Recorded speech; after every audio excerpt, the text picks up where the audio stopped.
पा रहा था। तो अब ये जो करप्शन के केसेस चल रहे थे, इसको लेके आने वाले 20 साल तक बहुत ज्यादा इशू खड़े होते हैं और फिर ईयर 1820 में अंग्रेज एक एक्ट लेके आते हैं, द लैंड रिजम्पशन एक्ट 1828-29।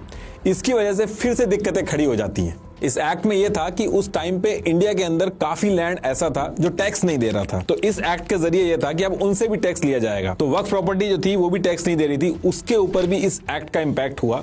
और जैसे ये एक्ट लागू हुआ, जो भी फैमिली वक्फ वाला जो कॉन्सेप्ट था उस पे बहुत बड़ा इंपैक्ट हुआ। कई मुस्लिम फैमिलीज के लिए सरवाइव करना मुश्किल हुआ। इसका इंपैक्ट जो था वो मदरसों पे भी पड़ा। इसको लेके मुस्लिम कम्युनिटी ने बहुत ज्यादा प्रोटेस्ट किए और प्रेशर भी बनाने की कोशिश की। अब शुरू में तो अंग्रेज इनकी नहीं सुनते हैं, लेकिन आगे चल के जब 1857 का रिवॉल्ट भी शुरू हो गया था, जहां पे रिलीजियस इशू ही मेन मुद्दा था, जहां पे काऊ और पिग की चर्बी के इशू की वजह से ब्रिटिशर्स को बैकफुट पे आना पड़ा था, तो फिर इस एक्ट में चेंज किए गए और वक्फ प्रॉपर्टी जो थी उसको टैक्स से अलग कर दिया गया था। इस इंसिडेंट से अंग्रेजों को